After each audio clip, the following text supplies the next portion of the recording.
Segunda parte do consultório desta tarde, estivemos a falar sobre a importância de recolha de sangue. Uma vez mais, já sabe, é sempre importante e pelo menos 1000 unidades são necessárias por dia em Portugal. Hoje, agora vamos seguir com o consultório e vamos para a especialidade de oftalmologia. Vamos falar sobre olho vermelho na criança e cumprimentar, sem mais demoras, o Dr. Paulo Freitas Costa, nosso segundo convidado, especialista em oftalmologia pediátrica e estrabismo da Iberoftal. Muito boa tarde, Dr. Paulo. Olho vermelho na criança. Muitas vezes os pais acabam por ver alguns sintomas nos filhos e ou desvalorizam ou sobrevalorizam, ficam um bocadinho apreensivos. A verdade é que o sintoma de olho vermelho pode ter características diferentes, não é? Sim. Antes de mais, boa tarde. Agradecer a oportunidade de mais uma vez cá estar, que é com todo o gosto que eu faço. Sim, de facto, pronto, a questão do olho vermelho é um tema, uma temática que eu acho bastante pertinente, porque exatamente por o que começou por dizer, que é a questão ou de subvalorizar ou de valorizar em excesso, mas eu costumo dizer que a função dos pais é valorizar tudo. Claro que às vezes, dependendo da criança e do feitio da criança, temos alguns pais que se queixam que ele queixa-se demasiado, isto é tudo, pronto, ele é muito florido nas queixas e pronto, nós temos que dar um desconto, não acreditamos. Pronto, é como a história do Pedro e do Lobo e depois nós acabamos por não saber se ele está a dizer a verdade, se está a dizer a mentira, se de facto aquilo é uma queixa significativa, se está a exagerar. Pronto, mas a função dos pais é de facto valorizar o que ele diz e tentar procurar sinais, porque eles, ao contrário dos adultos, eles não se queixam. E aí é que está o problema, que há alguns tipos de olhos vermelhos são crónicos, sem os pais se aperceberem.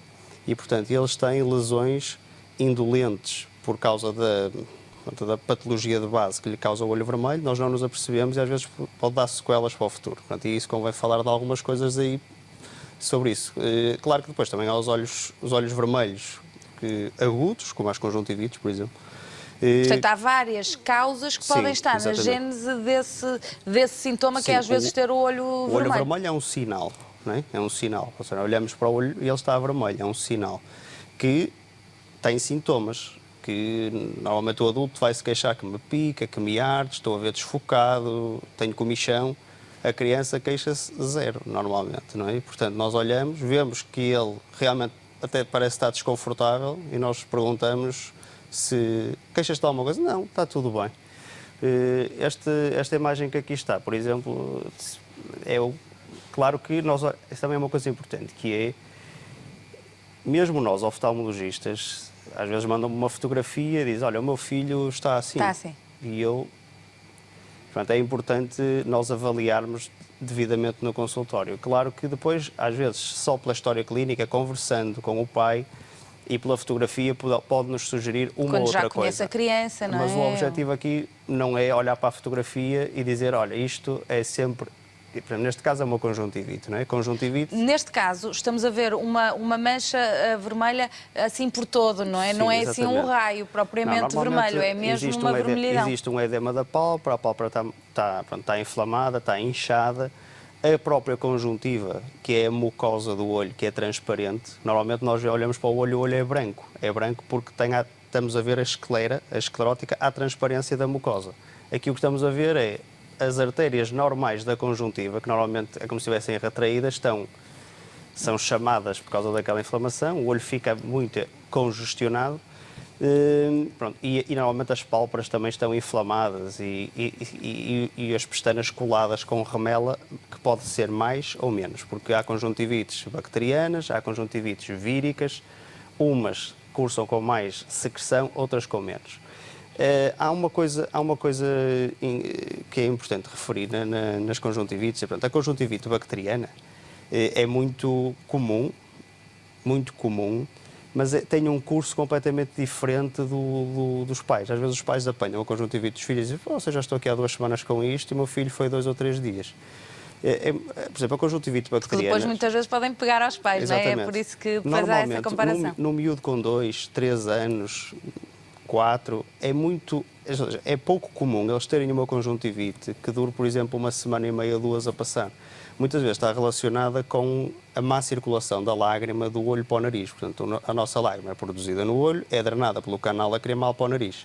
E muitas vezes, eles quando acordam com o romelo e com o olho inchado, o olho até nem está muito vermelho, está um bocadinho, mas o que está mal é o nariz. Portanto, eles têm nariz congestionado, rinorreia, e enquanto aquele nariz, e depois têm otites também, muitas vezes os miúdos têm conjuntivite, alguma porcentagem deles até têm otite porque a patologia de base é naquela altura o nariz.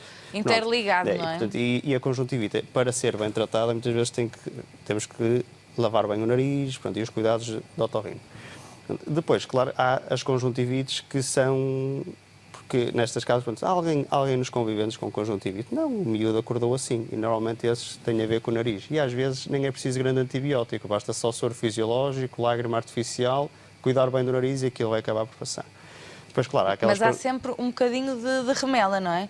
Nem sempre, exatamente. Normalmente, quando temos rinorreia purulenta, vamos ter uma conjuntivite purulenta.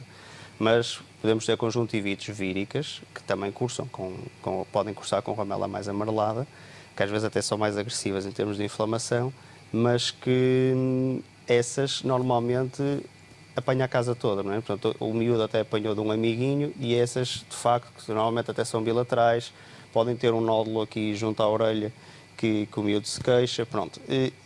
Essas demoram um bocadinho mais tempo a passar, mas normalmente as conjuntivites são autolimitadas. Isto que estamos a falar das conjuntivites agudas. Mais importante do que a conjuntivite, portanto, que é um problema agudo, autolimitado e que vai acabar por resolver muitas vezes se nós não fizermos nada, são esta imagem que aqui está. Esta imagem que aqui está é uma blefarite. Uma blefarite é um termo que o oftalmologista usa muitas vezes. Porquê? Porque é muito comum. Esta imagem aqui, se nós olharmos, tentarmos perceber, eu estou com o dedo em baixo e a pálpebra de baixo está ligeiramente evertida e nós vemos uns pontinhos amarelados no bordo da pálpebra, que são o quê? São os poros de umas glândulas que nós temos nas pálpebras. As nossas pálpebras têm, alinhadas com as pestanas, dezenas de glândulas, que são umas glândulas sebáceas modificadas e que têm uma função de produzir uma espécie de gordura para a lágrima, que faz com que a lágrima se torne menos evaporativa. Portanto, se nós juntarmos azeite e a água, o azeite fica por cima e cria uma película. Ali é aquela parte de gordura da lágrima impede a evaporação da lágrima. Algumas crianças... A blefarite é muito comum a partir de uma certa idade, quase todos nós vamos ter sempre um certo grau, mais ou menos, de blefarite, mas nas crianças é uma patologia que é muito importante. Porquê? Porque algumas crianças têm blefarite crónica durante, imagina, 1 ano ou 2, é como se fosse uma disfunção sebácea da pele e andam com olhos secos graves, mais ou menos graves. Mas então aqui o olho vermelho é só aquele raiozinho muito... Não, isto é um espectro contínuo, é o que eu quero chegar. Portanto, a maior parte dos miúdos acaba sempre por ter alguma disfunção e as pessoas já tiveram filhos com isso, sabem que são os terçolhos, não é? O terçolho, que é o que nós designamos por chalásio ou ordelo, é o quê? É uma daquelas glândulas que entupiu e forma aquela bola, aquele carocinho na pálpebra, ok? Pronto, algumas crianças não têm um terçolho isolado, têm uma glândula que está disfuncional, mas algumas têm isto que aqui está nesta imagem, que é, ou seja, a pálpebra, que normalmente é bilateral, portanto é dos dois lados, só que tem uma apresentação assimétrica. Há sempre um olho que é pior do que o outro. Mas se nós repararmos o bordo... Não quer dizer que não esteja o outro olho também, não é? Não quer dizer que o outro também não esteja, mas tem sempre um que é pior. Mas qual é a origem disto, doutor? É bacteriana? Isto aqui é uma interação. Não há se nós formos ver naquelas tabelas em que nós estudamos, é assim um quadro complexo, porque na verdade não há uma causa, olha, é só aquilo, não é? Isto vem de uma interação complexa entre a flora microbiana, portanto, os micro-organismos, bactérias comensais que nós temos no bordo da pálpebra e dessa desregulação das próprias glândulas, uma desregulação da nossa secreção sebácea. Faz com que essas bactérias acabem por colonizar as glândulas e as tornem mais disfuncionais, e elas funcionam mal, dá um olho seco, o olho seco leva à descamação celular, nomeadamente da córnea, que pode abrir feridas na córnea. Mas, por exemplo, esta criança é muito comum andar assim com o olho vermelho, de vez em quando tem um terçolho. O meu filho teve um terçolho, agora teve outro, aplicaram umas pomadas, mas ele tem muita dificuldade com a luz, normalmente são miúdos que têm fotofobia, porque têm o olho seco.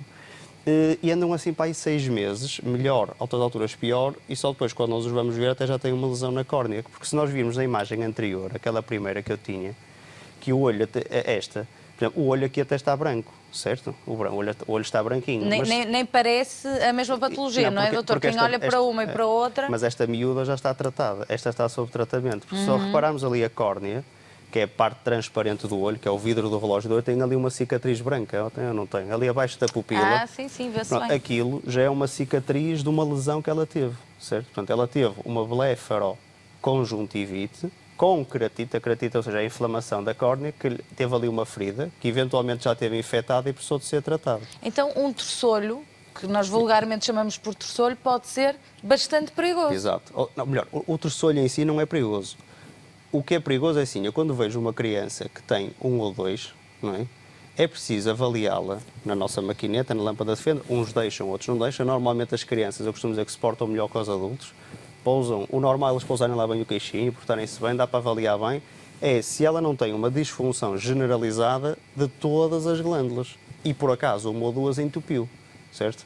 E portanto, nós não podemos olhar para um terçolho, isto é um terçolho, vai levar esta pomada e está resolvido. Porque ela até pode ter um terçolho só, mas daqui a um mês tem uma disfunção generalizada com um olho seco marcado. Portanto, okay? as consequências do terçolho é que podem ser... Sim, as consequências da patologia que causou o terçolho, que é a blefarite, é que podem ser mais o normal.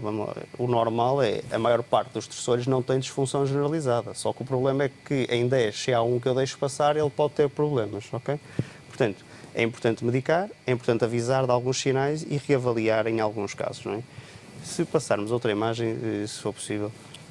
A imagem seguinte, vamos pedir a imagem seguinte. Por exemplo, esta imagem aqui, é uma grande ampliação da córnea, em que nós estamos a ver um abscesso da córnea, não é? A córnea é tal vidro do relógio do olho, que naquela primeira imagem já estava em cicatriz, não é? Neste caso, na outra, está a ver? Aquele tal leucoma, que é aquela cicatriz branca, porque a córnea cicatriza deixando cicatriz. E a cicatriz impede a entrada direita da luz. Nós queremos que a córnea cicatrize mantendo a sua transparência, ok? E isso é possível, não é? Portanto... É possível, mas temos que apanhar atempadamente as coisas, tratar ou evitar que se evolua para isto, não é? Isto é um pequeno abscesso da córnea, está infectado, portanto, os tais micro-organismos do bordo da pálpebra que colonizam as bactérias infectaram a córnea, porque nesta imagem vemos outra coisa. Como é que se formam estes abscessos? Isto é o quê?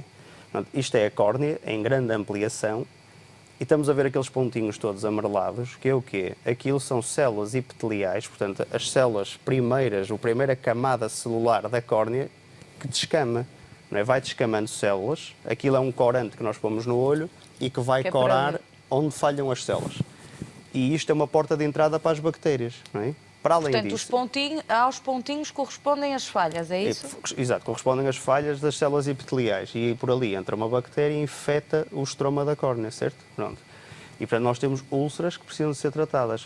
Aquela imagem anterior a esta, a prévia, pronto, o miúdo ou a miúda tinha um olho seco e continua a tê-lo e dali uma bactéria que estava no bordo da pálpebra, por isso é que normalmente estas feridas são na parte inferior da córnea.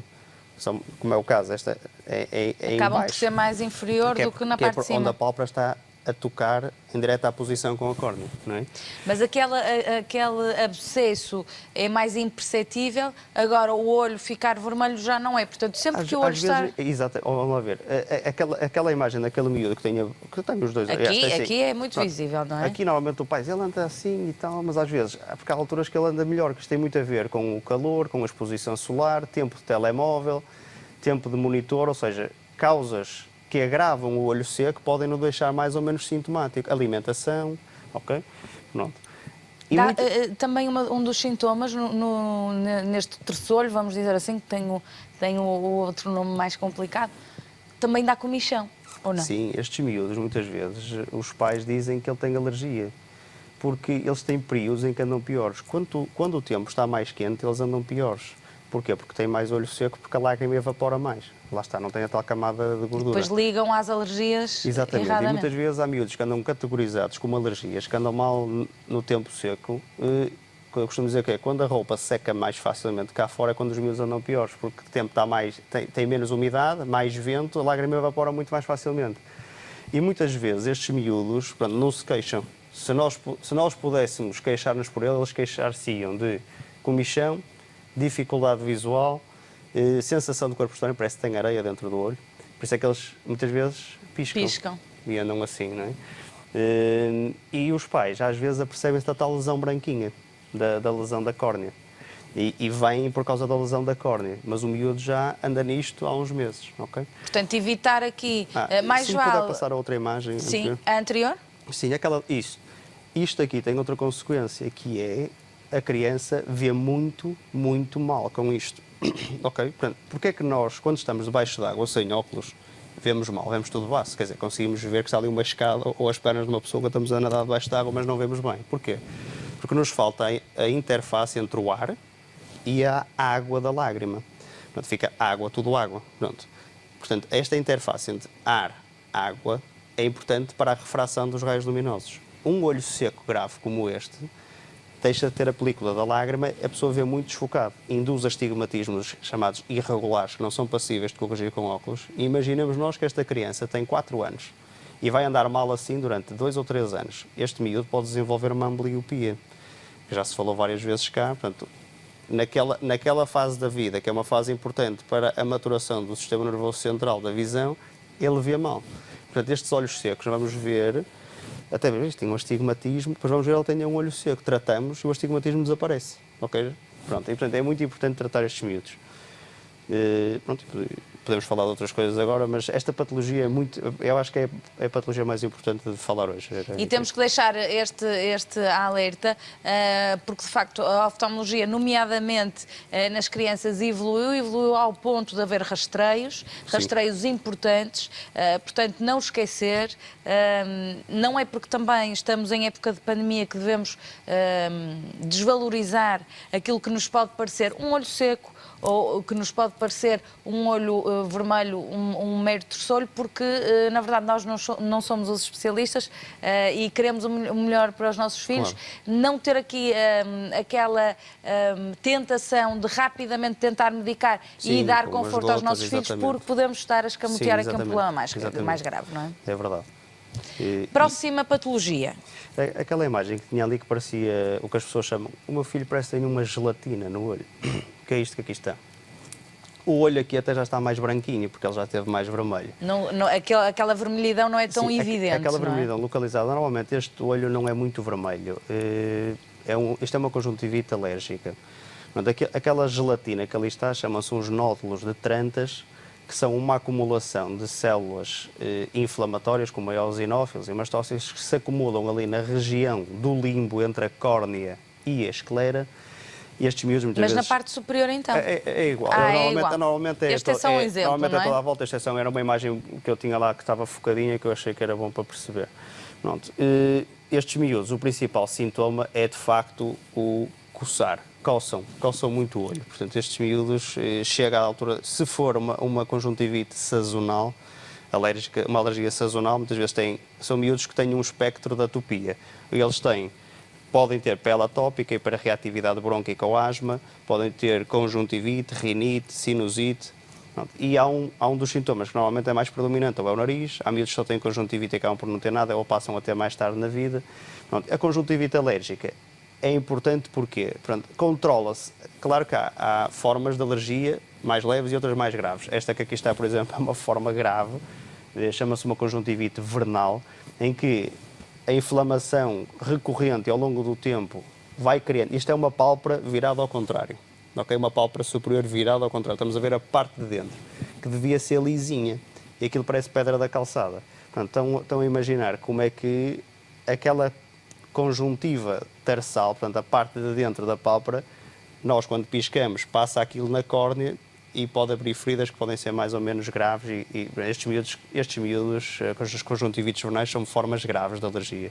Estes miúdos não dá para gerir com um simples antialérgico, portanto, precisam de corticoide. E estes meninos costumam queixar-se mais, é isso? Estes miúdos costumam se queixar mais, normalmente são um bocadinho mais velhos. Portanto, a blefarocarata ou conjuntivite normalmente aparece em miúdos pequenitos. Pode aparecer nos mais velhos, mas aparece aos 3, 4 anos, 5 e os miúdos não se queixam. As conjuntivites alérgicas normalmente começam a aparecer um bocadinho mais tarde, os miúdos já sabem verbalizar. E normalmente estas formas de conjuntivite andam crónicas durante algum tempo, com períodos de agravamento na sazonalidade deles, e depois, mais para a adolescência e tal, e depois com as vacinas são controladas e começam a desvanecer. Há formas graves de conjuntivite que precisam de ser seguidas 2 em 2 meses, 3 em 3 meses, como é o caso destas vernais. Porquê? Porque o ato de coçar o olho, uma coisa é nós coçarmos o olho quando temos uma impressão. De vez em quando toda a gente coça o olho. Mas o ato de coçar frequente e de forma agressiva não é inocente para o olho. Portanto, pode dar alterações da forma da córnea e dar doenças da córnea como o queratocono, que também eventualmente já foi cá falado algumas vezes. E, portanto, a conjuntivite tem que ser, a conjuntivite alérgica e a alergia tem que ser tratada de forma agressiva para evitar ao máximo o ato de coçar o olho. Okay? Normalmente os pais... causar lesões e depois também é um desconforto muito grande, não é? Sim, obviamente, estes miúdos vê-se quando eles andam bem ou quando andam mal, porque eles, pronto, vê-se claramente a maneira como eles abrem o olho. Às vezes os pais dizem que ele tem a pálpebra caída, tem assim uma ptose e não se queixa de nada. Eles já nem querem levantar. Porque a própria pálpebra deixa-se cair, que é para proteger do sol, pronto, e tem uma lesão normalmente na parte superior do olho.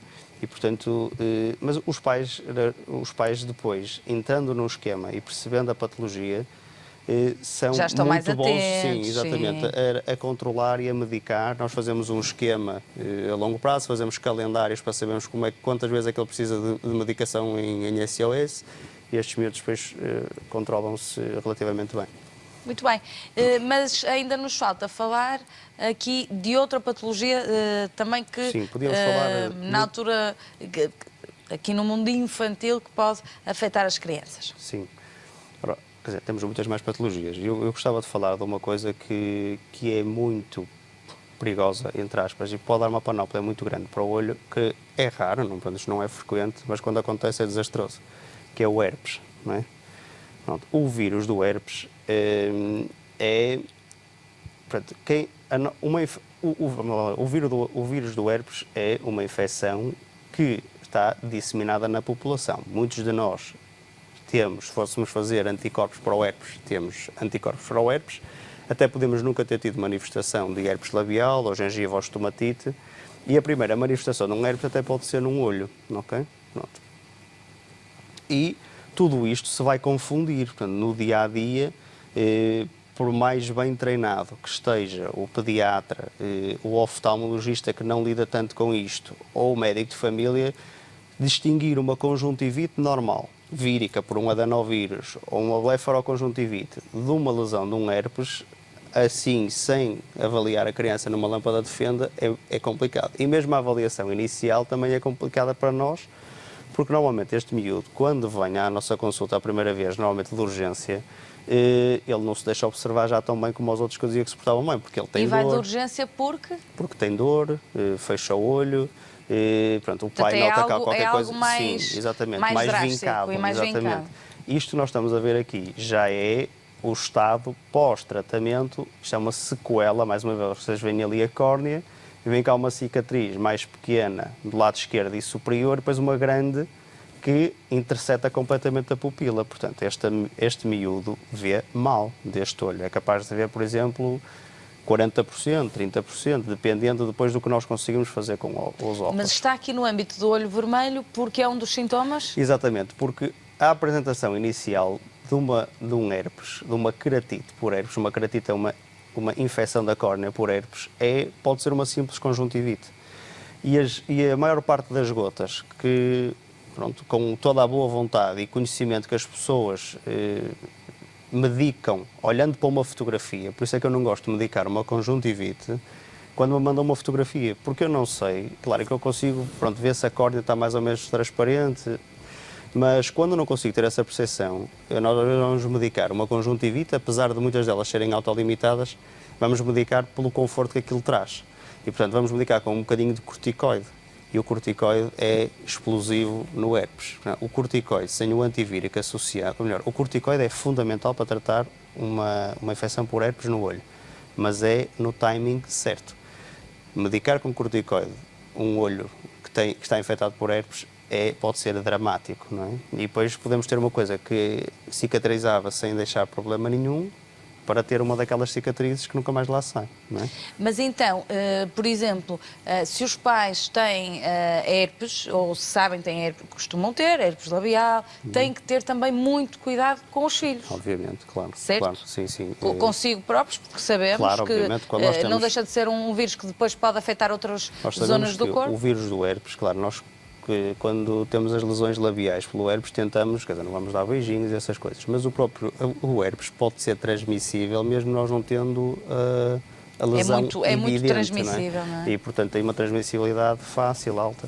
Pronto, claro que depois de nós fazermos o primeiro diagnóstico, o pai de um miúdo que tem um herpes, que já teve uma keratite herpética, aquilo nunca mais falha, porque aquilo, depois eles, muitas vezes, alguns destes miúdos andam medicados com antivírico profilático, por exemplo, o aciclovir em xarope, tem que ser calculado de acordo com o peso, tempos, um ano e meio, dependendo da gravidade, às vezes tem que fazer análises hepáticas para saber se aquilo não lhe está a mexer. Portanto, mas... Ou seja, é uma patologia que exige ali um acompanhamento, Obviamente, não é? sim, estes miúdos precisam ser muito bem Porque acompanhados. o vírus da herpes não é Exato. curável. Pronto, o vírus do herpes caracteriza-se por ser recidivante, não é? Portanto, aquilo está tratado, está adormecido, mas quando há uma baixa do sistema imunitário, quando se apanha mais sol, mais quente, quando estamos, por exemplo, o miúdo tem uma febre, porque tem uma otite, aparece-lhe o herpes, por exemplo, não é? Quando a imunidade também fica mais enfraquecida. A questão da criança aqui, primeiro eu sou oftalmologista pediátrico, é uma área que tenho obviamente o interesse em falar, e depois porque a criança, lá está, é um miúdo que está em desenvolvimento, porque, por exemplo, um adulto vê bem dos dois olhos, tem uma keratite herpética e perde, porque aquela lesão causa-lhe uma cicatriz na córnea e ele via 100% e passou a ver 60%, ok? Pronto, e fica com os 60% se nós evitarmos que tenha mais lesões.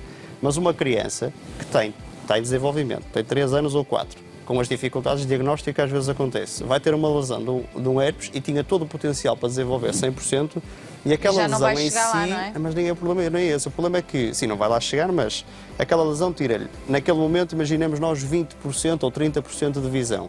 Mas como ela está em desenvolvimento, ela nem com esses 80 nem com os 70 vai ficar ambolio, porque o outro olho vai-lhe ganhar entre aspas no desenvolvimento. Portanto, temos que andar muito temos que ter este nível de suspeito, obviamente. E às vezes aquilo que nos possa parecer um olho vermelho na criança não é assim tão simples e pode trazer e acarretar consequências. Nós vamos fazer agora uma curta pausa. 225-083-204 é um número para o qual pode continuar a ligar. A seguir ao intervalo vamos abrir a nossa linha telefónica e responder às suas dúvidas no âmbito da especialidade de oftalmologia na sua generalidade. Até já.